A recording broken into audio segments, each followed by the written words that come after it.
पाप और पुण्य का फल हमारे जीवन के कर्मों का परिणाम होता है। जो अच्छे कर्म करता है उसे पुण्य का फल मिलता है और जो बुरे कर्म करता है उसे पाप का फल भुगतना पड़ता है।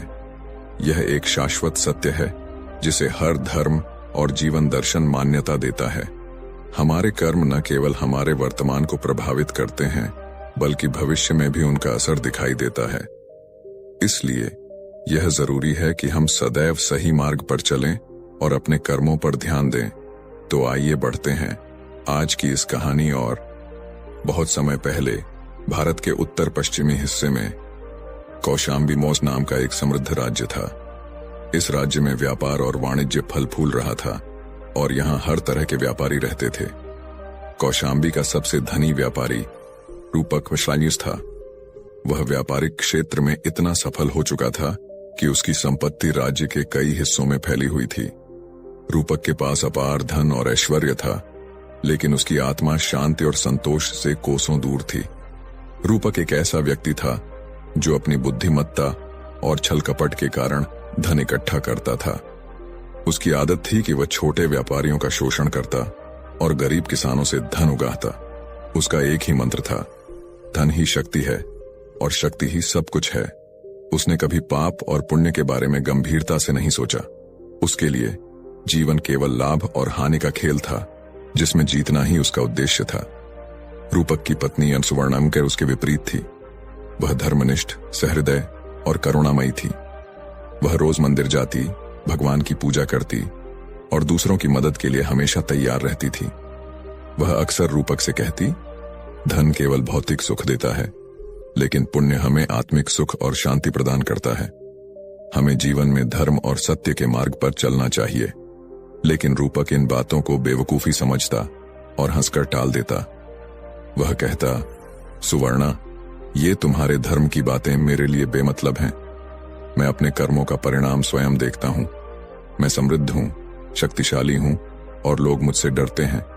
यही मेरे लिए पर्याप्त है। समय बीतता गया और रूपक का व्यापार बढ़ता चला गया। उसका धन और संपत्ति अब इतनी अधिक हो चुकी थी कि वह राज्य के राज परिवार के साथ भी संपर्क में रहने लगा था। राजा का दरबार भी उसे आदर की दृष्टि से देखता था, क्योंकि उसकी आर्थिक शक्ति का प्रभाव राज्य की राजनीति पर भी पड़ता था। रूपक का नाम अब केवल एक व्यापारी तक सीमित नहीं था, बल्कि वह एक राजनीतिक शक्ति के रूप में भी उभर चुका था। रूपक के लिए यह स्थिति आदर्श थी, लेकिन उसका लोभ यहीं समाप्त नहीं हुआ। उसने देखा कि राज्य के कुछ हिस्सों में गरीब किसान अब भी अपनी छोटी छोटी जमीनों पर मेहनत कर रहे थे। उन जमीनों पर रूपक की नजरें थीं, क्योंकि वह जानता था कि उन खेतों में उपजाऊ मिट्टी है जिससे वह और अधिक धन कमा सकता है। उसने योजना बनाई कि वह इन किसानों की जमीनें हड़प लेगा और उन्हें अपने व्यापारिक साम्राज्य में शामिल करेगा। रूपक ने अपनी योजना के अनुसार काम करना शुरू किया। उसने किसानों को उधार दिया और जब वे उसे वापस नहीं कर पाए तो उसने उनकी जमीनों को जब्त कर लिया। वह उनके साथ न केवल अन्याय कर रहा था, बल्कि उनके परिवारों को दर दर की ठोकरें खाने के लिए भी छोड़ रहा था। धीरे धीरे रूपक ने गांव के अधिकांश गरीब किसानों की जमीनों पर कब्जा कर लिया और उन्हें अपने व्यापारिक साम्राज्य में मिला लिया। सुवर्णा रूपक के इन कृत्यों से अत्यंत दुखी थी। उसने कई बार रूपक से विनती की कि वह इन पापों का परिणाम समझे और गरीबों के साथ अन्याय करना बंद करे, लेकिन रूपक ने उसकी एक न सुनी। वह और अधिक संपत्ति इकट्ठा करने में लगा रहा और उसका लोभ लगातार बढ़ता गया। एक दिन गांव में एक साधु आया जो अपनी साधना और ज्ञान के लिए प्रसिद्ध था। वह गांव के लोगों को धर्म और सत्य का उपदेश देने के लिए यात्रा करता था। जब वह सुवर्णा से मिला तो उसने उसे आशीर्वाद दिया और कहा, तुम्हारे पुण्य कर्म तुम्हें जीवन में शांति और मोक्ष की ओर ले जाएंगे, लेकिन ध्यान रहे, पाप का फल अवश्य मिलता है। जिनके हृदय में लोभ और अन्याय का वास है, वे जीवन में अंधकार और दुख का अनुभव करेंगे। सुवर्णा ने साधु से रूपक के बारे में बात की और उसे विनती की कि वह रूपक को सही मार्ग पर लाने के लिए कुछ करे। साधु ने कहा, पाप और पुण्य का फल व्यक्ति को उसकी आत्मा की गहराइयों में अनुभव होता है। रूपक को भी एक दिन इसका परिणाम भोगना पड़ेगा। अभी वह अपने पापों से अंधा हो चुका है, लेकिन समय आने पर उसे इसका एहसास होगा। रूपक की सफलता और शक्ति अब इस सीमा तक पहुंच गई थी कि वह राजा के दरबार में महत्वपूर्ण निर्णयों में भी हस्तक्षेप करने लगा था। उसने अपने व्यापारिक साम्राज्य को इतना विस्तारित कर लिया था कि राज्य की आर्थिक स्थिति भी उस पर निर्भर हो गई थी। राजा को रूपक की आर्थिक शक्ति का सामना करने में कठिनाई हो रही थी, क्योंकि राज्य के कई हिस्सों में उसके व्यापारिक प्रतिष्ठान थे। लेकिन रूपक के भीतर कुछ बदलने लगा था। उसे अब रात में सोने में कठिनाई होने लगी थी। जब वह सोने जाता तो उसे अजीब अजीब सपने आते, जिनमें वह खुद को एक गहरे अंधकार में गिरते हुए देखता था। वह सपने में देखता कि जिन किसानों से उसने उनकी जमीनें छीनी थीं, वे सभी उसे श्राप दे रहे थे। वह उनके रोते बिलखते चेहरों को देखकर कांप जाता। उसकी नींद उचटने लगी और उसे मानसिक पीड़ा का अनुभव होने लगा। इसी बीच सुवर्णा ने एक पुत्र को जन्म दिया, जिसका नाम सिद्धार्थमन रखा गया। सिद्धार्थ रूपक और सुवर्णा का इकलौता पुत्र था और उसके जन्म ने सुवर्णा के जीवन में खुशी ला दी।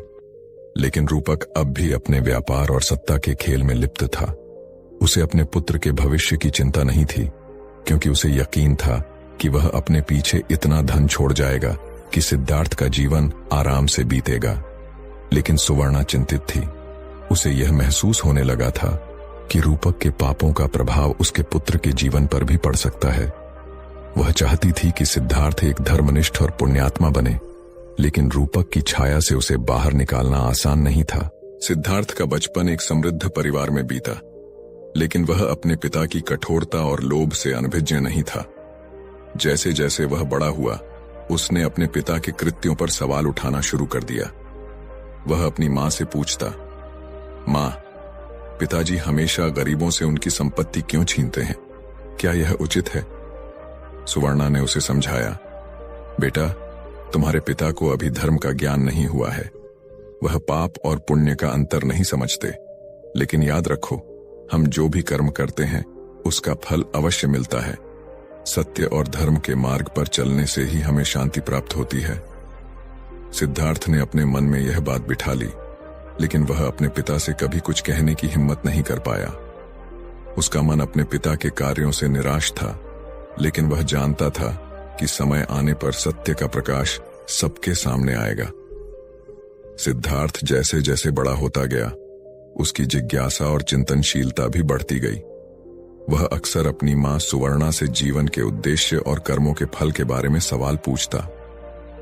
सिद्धार्थ को समझ में आने लगा था कि पाप और पुण्य का सिद्धांत केवल एक धार्मिक मान्यता नहीं, बल्कि जीवन की वास्तविकता थी। वह सोचता, अगर पिताजी जैसे धनी और शक्तिशाली व्यक्ति को भी कभी पापों का फल भुगतना पड़ेगा, तो इसका अर्थ यह है कि संसार में कोई भी व्यक्ति कर्मों के प्रभाव से मुक्त नहीं है। एक दिन सिद्धार्थ ने अपने पिता रूपक से पूछने का साहस किया, पिताजी, आपने जीवन में बहुत संपत्ति और प्रतिष्ठा हासिल की है, लेकिन क्या आप कभी यह सोचते हैं कि इन सभी संपत्तियों का वास्तविक उद्देश्य क्या है? क्या कभी ऐसा समय आएगा जब यह धन और शक्ति आपके लिए कोई मायने नहीं रखेंगे? रूपक ने अपने बेटे की बात को हंसी में उड़ा दिया। सिद्धार्थ, उसने कहा, तुम अभी छोटे हो और जीवन के बारे में ज्यादा नहीं जानते। जीवन में सिर्फ दो चीजें मायने रखती हैं, धन और सत्ता। इनसे ही सब कुछ मिलता है, और जब तुम्हारे पास यह दोनों हों तो बाकी सब बेकार हैं। सिद्धार्थ ने पिता की बात सुन ली, लेकिन उसे इससे संतोष नहीं हुआ। उसका मन सत्य की खोज में लगा रहा और वह जीवन के गहरे रहस्यों को समझने के लिए तैयार हो रहा था। सिद्धार्थ की जिज्ञासा बढ़ती गई और उसने जीवन के अर्थ को समझने के लिए किसी ज्ञानी की तलाश करने का निश्चय किया। एक दिन गांव के एक कोने में एक प्रसिद्ध साधु का आगमन हुआ, जिसका नाम महावीर बांड था। महावीर अपने तप, त्याग और अद्वितीय ज्ञान के लिए दूर दूर तक प्रसिद्ध था। वह अपने उपदेशों से लोगों को जीवन के सत्य और कर्म के प्रभाव के बारे में सिखाते थे। सिद्धार्थ ने अपने पिता की अनुमति के बिना साधु महावीर से मिलने का निर्णय लिया। वह साधु के पास गया और उनसे विनम्रता से पूछा, हे महात्मा, मैं जीवन के वास्तविक उद्देश्य और पाप पुण्य के फल के बारे में जानना चाहता हूं।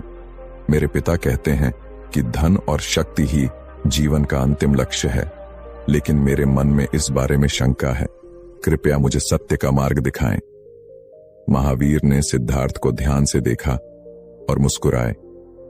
सिद्धार्थ, उन्होंने कहा, तुम्हारे प्रश्न तुम्हारे भीतर के सत्य की खोज को दर्शाते हैं। पाप और पुण्य का फल अवश्य मिलता है, और यह केवल इस जीवन में ही नहीं बल्कि कई जन्मों तक चलता है। जीवन का वास्तविक उद्देश्य आत्मा की शांति और मोक्ष की प्राप्ति है, न कि धन और शक्ति की खोज। अगर तुम सच्चे ज्ञान को पाना चाहते हो तो तुम्हें अपने मन को पवित्र करना होगा और सही मार्ग पर चलना होगा। सिद्धार्थ ने साधु की बातों को गहराई से सुना और महसूस किया कि वह सत्य की ओर बढ़ रहा है, लेकिन उसके मन में यह भी सवाल था कि वह अपने पिता रूपक को इस सत्य की राह पर कैसे ला सकता है। समय बीतता गया और रूपक का व्यापारिक साम्राज्य बढ़ता गया, लेकिन उसके भीतर का असंतोष और डर भी बढ़ता जा रहा था। जिन किसानों और व्यापारियों के साथ उसने अन्याय किया था, उनके रोष और श्राप ने उसके मन को अशांत कर दिया था। उसे अब हर रात डरावने सपने आते थे, जिसमें वह देखता था कि उसके पाप उसे निगल रहे हैं। एक रात रूपक ने सपने में देखा कि वह एक गहरे अंधकार में गिर रहा है और चारों ओर से उसे किसानों और व्यापारियों की आवाजें सुनाई दे रही हैं, जो उससे अपने हक का बदला मांग रहे थे। वह पसीने में डूबा जागा और उसकी सांसें तेज हो गईं। उस रात उसे पहली बार अपने कर्मों का परिणाम समझ में आया। उसे महसूस हुआ कि जो कुछ वह कर रहा था वह न केवल दूसरों के लिए हानिकारक था, बल्कि उसके अपने जीवन के लिए भी विनाशकारी था। रूपक की हालत धीरे धीरे खराब होने लगी। उसका स्वास्थ्य बिगड़ने लगा और उसे मानसिक पीड़ा का अनुभव होने लगा। उसने कई वैद्यों और चिकित्सकों से मदद मांगी, लेकिन कोई भी उसकी हालत को ठीक नहीं कर पाया। वह समझ गया कि यह उसके पापों का फल था, लेकिन अब वह उन पापों से पीछा छुड़ाने का कोई तरीका नहीं खोज पा रहा था। एक दिन जब रूपक की हालत और बिगड़ चुकी थी, साधु महावीर गांव में फिर से आए। इस बार रूपक ने उनसे मिलने का निर्णय लिया, क्योंकि वह जानता था कि अब उसके पास समय कम था। महावीर के पास जाकर रूपक ने अपने पापों के बारे में खुलकर बताया और उनसे पूछा, हे महात्मा, क्या मेरे पापों का कोई प्रायश्चित है? क्या मुझे मुक्ति मिल सकती है? महावीर ने शांति से कहा, हर व्यक्ति को अपने कर्मों का फल भुगतना पड़ता है, लेकिन प्रायश्चित और आत्मशुद्धि से तुम अपने पापों से मुक्ति पा सकते हो। तुम्हें अपने जीवन में किए गए अन्याय का प्रायश्चित करना होगा और सत्य और धर्म के मार्ग पर चलना होगा। केवल तभी तुम्हें शांति और मोक्ष की प्राप्ति हो सकती है। महावीर की बातें सुनकर रूपक ने अपने जीवन में पहली बार सच्चे हृदय से प्रायश्चित करने का निर्णय लिया। उसने अपनी सारी संपत्ति गरीबों और जरूरतमंदों में बांट दी और उन किसानों से माफी मांगी जिनके साथ उसने अन्याय किया था। उसने अपना बाकी जीवन साधु महावीर के उपदेशों का पालन करते हुए बिताया और अपने कर्मों का प्रायश्चित किया। रूपक के प्रायश्चित से सिद्धार्थ को एक गहरा सबक मिला। उसने देखा कि कैसे उसके पिता, जो कभी केवल धन और शक्ति के पीछे भागते थे, अब सत्य और धर्म के मार्ग पर चल रहे थे। सिद्धार्थ ने निर्णय लिया कि वह भी अपने जीवन को सत्य की खोज में समर्पित करेगा। वह साधु महावीर का शिष्य बन गया और अपने जीवन में धर्म, सत्य और करुणा के सिद्धांतों का पालन करने लगा। उसने अपने पिता की तरह गलती न करने का संकल्प लिया और समाज की सेवा में अपना जीवन समर्पित कर दिया। यह कहानी हमें यह सिखाती है कि पाप और पुण्य का फल अवश्य मिलता है। चाहे व्यक्ति कितना भी शक्तिशाली या धनी क्यों न हो, उसके कर्मों का परिणाम उसे अवश्य भोगना पड़ता है।